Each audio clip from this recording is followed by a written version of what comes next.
이 아침에 오신 모든 분들에게 이 말씀에 축복이 함께 하시기를 주님의 이름으로 축원합니다. 이 시편 49편 말씀을 시작할 때 이 시편 49편 말씀을 누가 들어야 되는지를 먼저 이렇게 정합니다. 그래서 1절에 이렇게 돼 있죠. 뭇 백성들아 이를 들으라. 세상의 거민들아 모두 귀를 기울이라. 빈부귀천을 막론하고 다 들을지어다 라고 말하고 있습니다. 이 시편 49편 말씀은 소위 믿는 자들만 들어야 되는 성경 말씀이 아니라 믿지 않는 자들도 이 성경 말씀을 들어야 된다. 지금 이렇게 말씀하고 있는 거죠. 빈부귀천을 막론하고 다 들어라.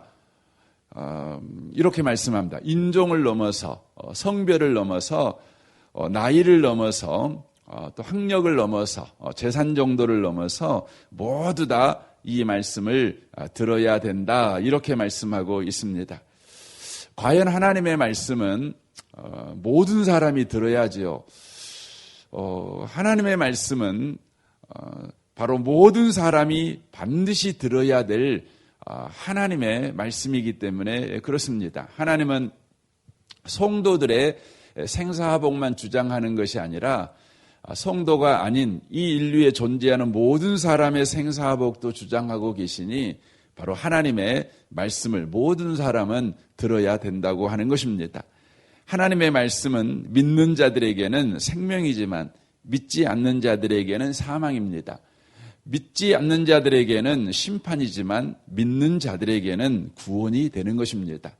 저는 이 아침에 오신 복 있는 분들이 하나님의 말씀을 들을 때마다 생명을 얻고 더 풍성히 얻는 은혜를 계속해서 경험해 가십시오. 또한 저와 여러분이 계속해서 살아나는 구원을 누리는 그런 은혜를 경험해 가십시오. 우리가 하나님의 말씀을 들어보면 지금 내가 영적 침체에 빠졌는지 내가 영적으로 충만한지를 금방 알 수 있습니다. 하나님의 말씀을 들을 때 그 말씀이 나와 상관없이 들립니다. 그 말씀이 나를 더욱 환하게 만들고 더욱 좌절시키고 낙심시킵니다. 그러니까 사망으로 내려가는 것 같이 그렇게 하나님의 말씀이 들립니다. 그러면 저와 여러분은 즉시 깨달아야 합니다. 고린도 후서 2장에 보니까 하나님의 말씀이 어떤 사람에게는 사망의 냄새로 느껴진다는 것입니다. 그런데 구원 얻는 자들, 영적으로 충만한 상태에 있는 사람은 생명의 향기로 그것이 들려진다고 하는 것입니다. 저는 이 아침에 오신 복 있는 분들이 평생에 하나님의 말씀을 들을 때마다 하나님의 말씀이 생명의 향기로 들리는 은혜가 꼭 있으시기를 바랍니다. 이 말씀을 통해서 이 성경이 이야기하려고 하는 주제가 있습니다. 5절을 보십시오. 죄악이 나를 따라다니며 나를 에워싸는 환난의 날을 내가 어찌 두려워하랴. 이렇게 반문으로 이 말씀이 시작되고 있음을 보게 됩니다. 여기 죄악이 나를 따라다니며 나를 에워싸는 환난의 날을 내가 어찌 두려워하리요라고 되어 있습니다. 여기에 환난의 날이라는 것은 무엇을 가르치냐면 악인들이 주변에서 자기와 자기의 부와 권력을 이용하여서 약자들을 힘들게 할 때를 가르치는 그런 단어입니다. 그리고 여기에 죄악이 나를 따라다니며라는 이 따라다니며라는 말씀을 직역하면 원문으로 직역하면 내 발꿈치의 죄악이라는 뜻입니다. 그러니까 길을 가다가 뱀이 사람의 발꿈치를 물지 않습니까? 그와 같이 우리의 발꿈치를 숨어서 노리는 그런 상황과 또 힘을 갖고 있는 사람들에 의하여서 고통받을 때 나는 두려워하지 않는다 이렇게 이야기를 합니다. 이것이 이 시편 49편에서 다루려고 하는 주제입니다. 왜 예수 믿는 사람들은 악한 자가 공격하고 또 힘 있는 자가 공격할 때 두려워할 필요가 없는가 이것을 이야기를 하는 것이죠. 그래서 6절에 이렇게 말합니다. 자기의 재물을 의지하고 부유함을 자랑하는 자는 아무도 자기 형제를 구원하지 못하며 그들을 위한 속전을 하나님께 바치지도 못할 것은 그들의 생명을 속량하는 값이 너무 엄청나서 영원히 마련하지 못할 것임이니라 라고 말씀합니다. 왜 그들을 두려워할 필요가 없냐면 그들은 자기 재물이라는 단어를 통해서 돈과 권력에 대한 확신을 가지고 있는 자들인데 곧 자기의 돈 가지고 자기는 구원 얻을 수 있어 나는 인생을 행복하게 살 수 있어 이렇게 자부하는 사람들이죠. 그런데 그 사람들은 어떤 돈을 가지고 있을지라도 얼마만큼의 돈을 가지고 있을지라도 자기 자신을 스스로 구원하지 못한다.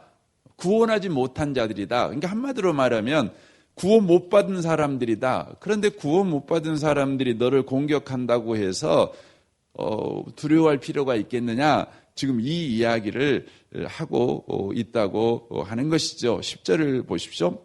그러나 그는 지혜 있는 자는 죽고 어리석고 무지한 자도 함께 망하며 그들의 재물은 남에게 두고 떠나는 것을 보지 못하리로다라고 말합니다. 모두 죽는다는 것이죠. 죽어가는 자가 너를 두렵게 한다고 해서 겁먹을 필요는 없다. 이렇게 말하는 겁니다. 지가 아무리 많은 재산을 가지고 있고 권력을 가지고 있어도 그 권력과 부를 가지고 죽어가는 자기 자신을 보호하거나 건져내지 못하는 자들이기 때문에 그런 자들의 공격을 받는다고 해서 너 겁낼 것 없다. 지금 이렇게 이야기를 하는 것이죠. 그래서 12절에 말합니다. 사람은 종기하나 장구하지 못하며 멸망하는 짐승 같도다. 이렇게 말합니다. 그러니까 우리가 돈 갖고 있는 게 문제가 되는 건 아니에요. 권력을 갖고 있는 게 문제가 되는 건 아닙니다. 여러분 권력을 가지십시오. 부자가 되십시오. 하지만 중요한 것은 그 부자가 된 것, 권력을 가진 것으로 인하여 자신이 구원을 얻고 자신이 죽지 않을 것이며 자신이 그것에 의해서 보호받는다는 생각을 하고 살아가는 것은 어리석은 자다. 심지어 여기에 보니까 짐승 같은 자다. 이렇게 표현을 하고 있습니다. 그런 사람을 두려워하지 말아라. 이렇게 말합니다. 이 말은 두 가지를 이야기하는 겁니다. 우리에게 두려워하지 말라는 걸 말씀할 뿐만 아니라 네가 그런 짐승 같은 삶을 살아가서는 안 된다. 이걸 지금 말씀을 하고 있다는 것입니다. 그렇다면 사랑하는 성도 여러분, 저와 여러분이 돈을 가지고 있고 부를 가지고 있고 또 어떤 영향력을 갖고 살아가면 저희들이 나는 그래도 하나님을 의지하고 살아야 돼. 하나님만 나를 구원해. 이런 생각을 갖기는 하지만 그 생각이 절대적이지는 않습니다. 상대적으로 돈도 나에게 도움이 되고 자리도 도움이 돼, 영향력도 도움이 돼, 하나님까지 도와준다면 금삼천하지 이런 생각을 갖게 된다는 것이죠.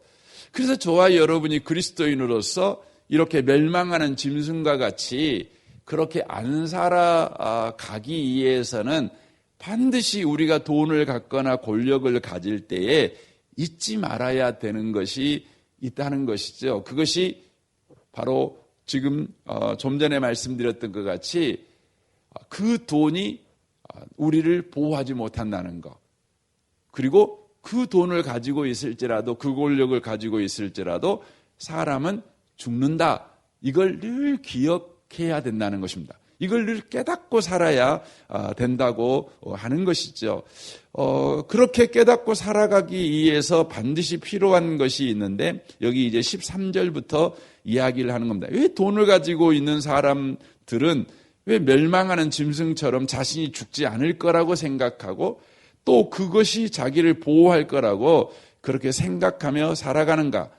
왜 믿는 자들은 부와 귀를 가지고 있어도 존귀한 자로 그렇게 그리스도인으로 삶을 살아낼 수 있는가? 이 부분을 이야기를 하는 것이죠.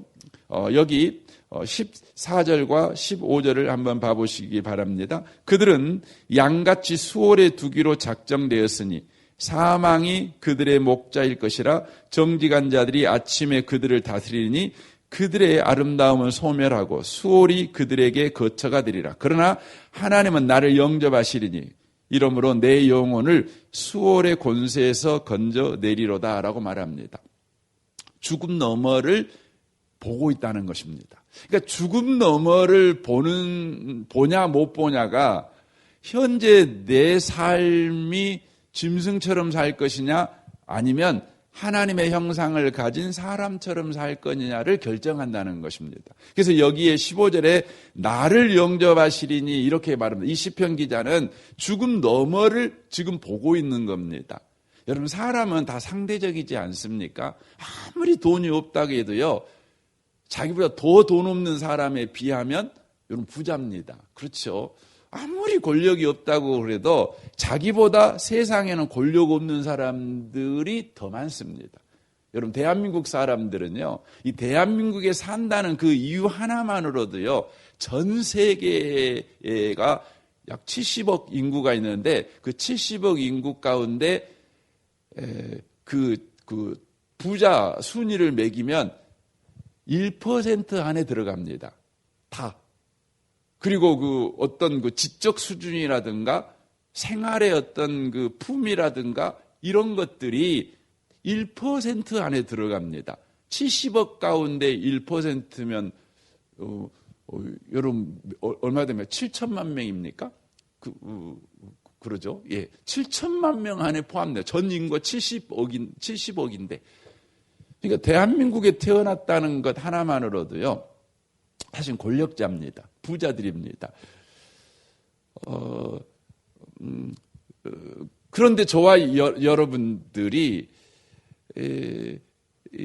그래서 여러분 세계의 이렇게 역사를 이렇게 보면 국민 그 소위 GDP라고 그러죠. 국민 소득이 $10,000가 넘어가면 그 $10,000면 그 한 1,000만 원 좀 넘지 않습니까? 1,000만 원. 그러니까 1년에 1,000만 원을 버는 거죠. 가족이 4식구면 4천만 원 아니겠습니까? 근데 그 정도 벌면 그 어떤 일이 벌어지냐면 그 사람들이 급속하게 하나님을 안 믿습니다. 급속하게 자기를 믿습니다. 이걸 개인화라고 그러거든요. 자기를 믿습니다. 자기 돈을 믿습니다. 자기 건강을 믿습니다. 자기의 뭐 성실을 믿는다든가 자기의 열심을 믿는다든가 자기의 능력을 믿기 시작합니다. 믿습니다. 그래서 급속하게 예수 믿는 사람들이 줄어들게 된 게 이 역사적 그 증언이거든요. 저와 여러분이 뭔가를 가지고 있으면 우리는 너무나 쉽게 그렇게 갑니다. 그러므로 저와 여러분이 평생에 그리스도인으로 살아가기 위해서, 아니 짐승처럼 살아가지 않기 위해서 우리에게 꼭 필요한 생각이 뭐냐면 죽음 너머를 생각해야 합니다. 죽음 너머를 꼭 생각하셔야 합니다. 그래서 이 본문에서 이 시편 기자가 말하는 하나님은 나를 영접하시리니 이렇게 말합니다. 하나님이 나를 영접한다는 겁니다.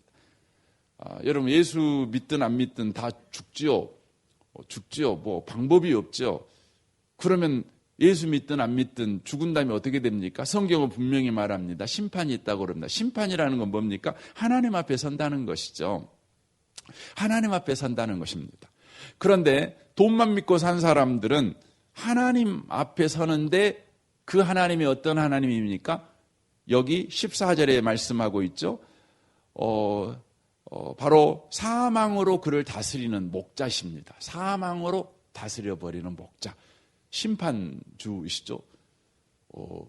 얼마나 무섭겠습니까? 그래서 계시록에 보면 예수님이 재림하실 때 그 세상의 모든 사람들이 예수님이 재림하실 때 그것을 볼 때 각자의 눈을 찌른다고 말합니다. 눈을 찌른다고 그럽니다.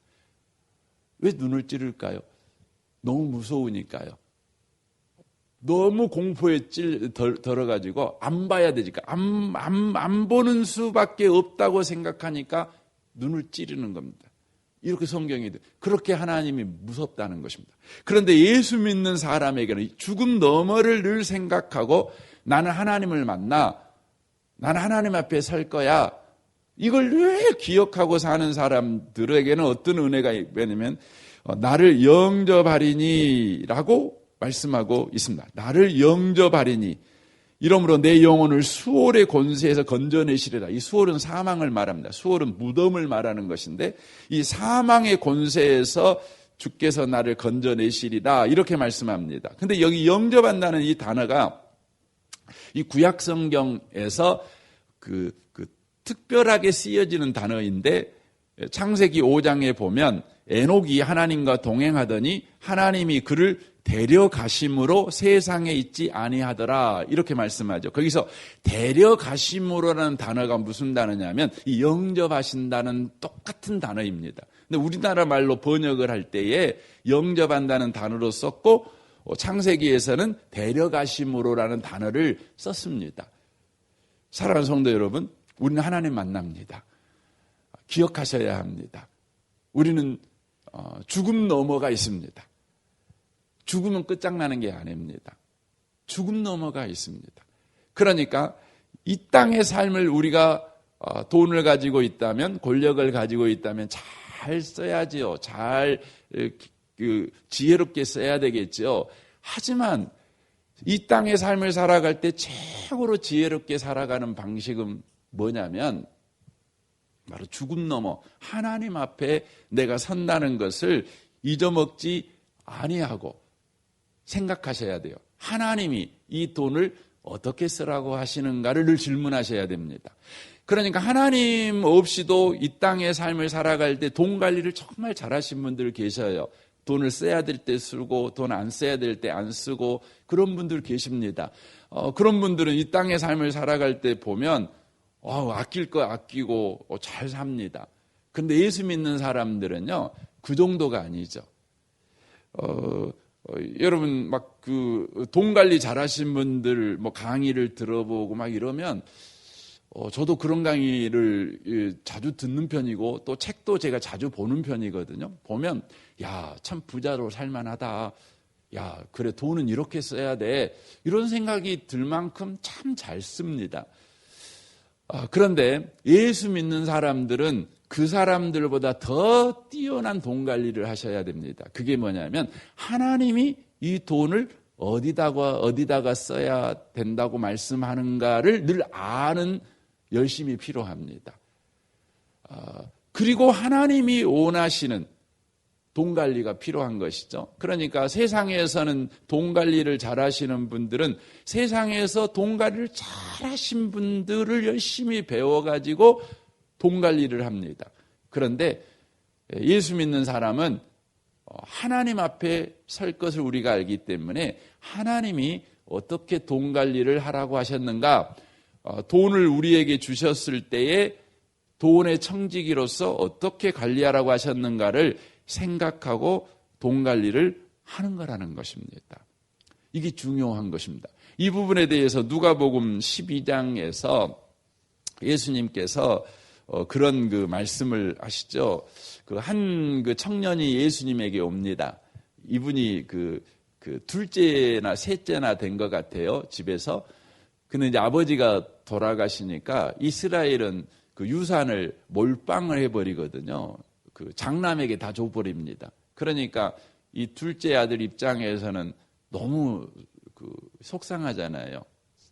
아버지 재산을 다음은 10%라도 받고 싶은데 그냥 전체를 줘야 되니까. 그러니까 예수님에게 와서 말을 하는 겁니다. 예수님, 우리 형에게 좀 말 좀 하셔가지고 형이 예수님 잘 믿는 분이니까 좀 말씀하셔가지고 다음은 얼마나 좀 띄워주게 말 좀 해주세요. 이렇게 이제 말을 하는 겁니다. 그때 예수님께서 그 말을 거절하십니다. 그리고는 이렇게 말씀하죠. 삼가 탐심을 물리치라. 사람의 생명이 그 소유의 넉넉한 데 있지 아니하니라. 이렇게 말씀하십니다. 그러면서 예수님께서 한 가지 비유, 여러분이 잘 아는 유명한 비유를 하나 드시는데, 한 부자가 있었죠. 자기가 넓은 밭을 가지고 있는데 이제 가을날에 추수하러 나갔더니 너무 잘된 것이죠. 그러니까 이분이 그것을 보면서 이렇게 말하죠. 내 곡간을 헐고 더 크게 짓고 내 모든 곡식과 물건을 거기 쌓아두리라. 또 내가 내 영혼에게 이르되 내 영혼아 여러 해 쓸 물건을 많이 쌓아두었으니 평안히 먹고 쉬고 먹고 마시고 즐기자 이렇게 그가 고백했다는 것이죠. 그런데 하나님이 그날 밤에 그의 영혼을 거둬가 버린 거죠. 어리석은 자라는 것이죠. 아무것도 그가 가져가지 못했다. 이렇게 이제 예수님이 말씀을 하십니다. 그러면서 21절 이런 말씀합니다. 자기를 위하여 재물을 쌓아두고 하나님께 대하여 부요하지 못한 자가 이와 같으니라. 이렇게 말씀하셔요. 여러분 재물을 갖는 건 중요해요. 필요하죠. 그런데 여기에 보니까 자기를 위하여라고 딱 돼 있습니다. 비교하는 거 봐. 자기를 위하여 하고 하나님께 대하여라고 이걸 비교시키는 것이죠. 하나님께 대하여 부요하지 못한 자는 이와 같다. 이렇게 말씀하십니다. 그러면서 이제 22절 이하부터 쭉 말씀하죠. 제자들에게 이르시되 내가 너에게 이르노니 너희 목숨을 위하여 무엇을 먹을까 몸을 위하여 무엇을 입을까 염려하지 말라. 이렇게 쭉 이야기하시고 이제 마지막으로 다만 너희는 그의 나라를 구하라. 그리하면 이런 것들을 너희에게 더하시리라. 이렇게 말씀을 하십니다. 먼저 그의 나라와 그의 의를 구하라. 이렇게 말씀하시죠. 재정에 관한 이야기를 이렇게 하시면서 예수님께서 그렇게 하고 계신다고 하는 것입니다. 이 아침에 오신 복 있는 성도 여러분, 이 시편 49편 말씀은 자본주의를 살아가고 있는 오늘날의 저와 여러분에게 정말 중요한 말씀입니다. 목사인 저도 늘 그 돈 문제 때문에 염려가 되고 고민이 될 때가 있습니다. 당장 여러 생각들이 저에게 있을 때가 있습니다. 이 자본주의 사회에서 늘 그렇습니다. 그런데 제가 그런 생각을 하게 되는 아주 큰 바로 그 이유가 있는데 그 이유가 뭐냐면 다른 목사님이 어떻게 사는가가 제게 영향을 끼칠 때가 되게 많습니다. 다른 분들이 이렇게 산다 저렇게 산다 이게 다른 사람을 보면서 제 안에 이런 돈 걱정 하고 있는 걸 보게 됩니다. 그러니까 하나님 앞에 단독자로 내가 하나님 앞에는 걱정한 적은 없어요. 그런데 사람 앞에서 그 사람과 내가 비교가 되니까 이 걱정하기 시작하는 것이죠. 이게 문제라는 것이죠. 그래서 우리는 그리스도인들은 끊임없이 먼저 그 나라와 그 의를 구하는 삶을 살아가기 위해서 다른 사람 앞에서 자신을 비교하는 그런 삶에서 끊임없이 하나님 앞에서 서 있는 삶을 경주하셔야 된다는 겁니다. 이게 굉장히 중요한 것 같습니다. 아무리 우리가 경건한 삶을 살아온 사람이라고 할지라도요, 사촌이 논을 살면 배가 아픈 겁니다. 그러니까 사촌이 논 안 살 때는 괜찮아요. 그냥 있는 대로 살고 감사하고 살고 아이고 밥 먹고 사니 고맙고 또 집 적더라도 그냥 추위 막아주고 사니까 좋아요. 괜찮았어요. 근데요 고등학교 친구가 나보다 공부 못한 친구가 이번에 아파트 큰 데로 이사 갔대요. 그 말을 듣는 순간 뒤집어지는 겁니다. 이게 이제 우리의 삶인 것이죠. 여러분 뒤집어질 수는 있지만요. 여러분 하루가 넘어가도록 계속 뒤집어 있으면 안 됩니다.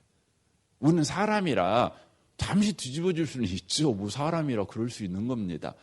하지만 여러분 해가 지도록 뒤집어져 있으면 안 됩니다. 해가 지도록 뒤집어지는 이유가 뭐냐면 딱 한 가지입니다. 그걸 계속 묵상하기 때문에 그렇습니다. 생각하기 때문에 그렇습니다. 어떻게 해야 될까요? 여러분 주님께 엎드려야 됩니다. 기도해야 되는 겁니다. 나와야 되는 겁니다. 중요한 겁니다. 영적 운동을 시작해야 되는 겁니다. 최고의 영적 운동이 뭡니까? 기도하는 겁니다. 찬양하는 것입니다. 여러분 그게 시작하셔야 합니다. 하나님 앞에 서야 합니다. 그래서 이 땅의 삶을 살아갈 때 하나님 앞에 서기를 즐거워하는 삶을 사는 사람은 반드시 죽음 너머에서 하나님이 그를 영접하는 영광을 누리게 될 것입니다. 하나님이 우리와 함께 하시며 죽음 너머의 삶에도 하나님이 우리를 기다리고 있다는 이 놀라운 확신을 가지고요. 오늘도 감사하며 살아가고, 오늘도 소망 중에 살아가고, 오늘도요, 여러분 넉넉하게 여유롭게 살아가게 될 것입니다. 이 아침에 오신 모든 분들이 이 은혜로운 하루를 살아가시기를 주님의 이름으로 축원합니다. 아멘. 우리 같이 기도하겠습니다. 오늘 말씀을 우리 생각하면서 기도하시면 좋겠습니다. 주여, 이 자본주의 사회를 살아갑니다. 우리가 좌우를 보면 나보다 잘난 사람, 나보다 부자인 사람 많이 봅니다. 나보다 못난 사람도 봅니다. 잘난 사람을 보면 왜 나는 저렇게 못 사는가 막 분이 올라옵니다. 못 산 사람을 보면 나는 저렇게 안 살아, 저 사람은 왜 저렇게 살아가지고 저렇게 살지 하고 정죄하는 마음이 들어야 합니다. 자본주의 사회는 이래도 죄 짓고 저래도 죄 짓는 삶을 우리로 살아가게 만드는 시스템입니다. 이때 우리가 해야 될 일은 하나님을 바라보는 것입니다. 예수님을 바라보는 것입니다. 하나님 앞에 서서 하나님이 나에게 지금 무슨 일을 하고 있는가, 하나님 믿는 자로서 나는 어떤 삶을 살아야 되는가를 계속해서 생각하는 것입니다. 주여, 우리에게 그럴 은혜를 주십시오. 그럴 힘을 주십시오. 이 아침에 특별히 기도하시면 좋겠습니다. 우리 성도들의 가정과 직장과 삶을 위해서도 여러분 기도해 주시면 좋겠고요. 이 나라 이 민족과 북한과 열방을 위해서 여러분 기도해 주시면 참 좋겠습니다. 교회를 위해서도 기도해 주시고, 특별히 우리 교회에서 사업하고 또 직장 생활하는, 요즘 경제적으로 참 코로나가 길어지니까 참 쉽지 않습니다. 끝이 안 보이니 더욱 힘이 들지 않겠습니까? 여러분 특별히 끝이 되시는 주님을 바라보게 해주십시오. 코로나는 언제 끝날란가는 모르겠고, 또 코로나가 변종이 지금 막 생겨가지고 어제 신문에 보니까 런던에서는 사람들이 런던을 막 떠나는 막 그런 모습을 봤습니다. 백신이 나와서 다행이긴 한데 그래도 그것이 끝을 만들지는 않습니다. 하나님이 끝입니다. 주여, 하나님 때문에 여전히 소망을 갖게 하여 주옵소서. 여러분 이를 위해서 특별히 기도해 주시면 좋겠습니다. 우리 좋으신 주님께 이 아침에 우리 통성으로 구하겠습니다. 기도하겠습니다. 살아계신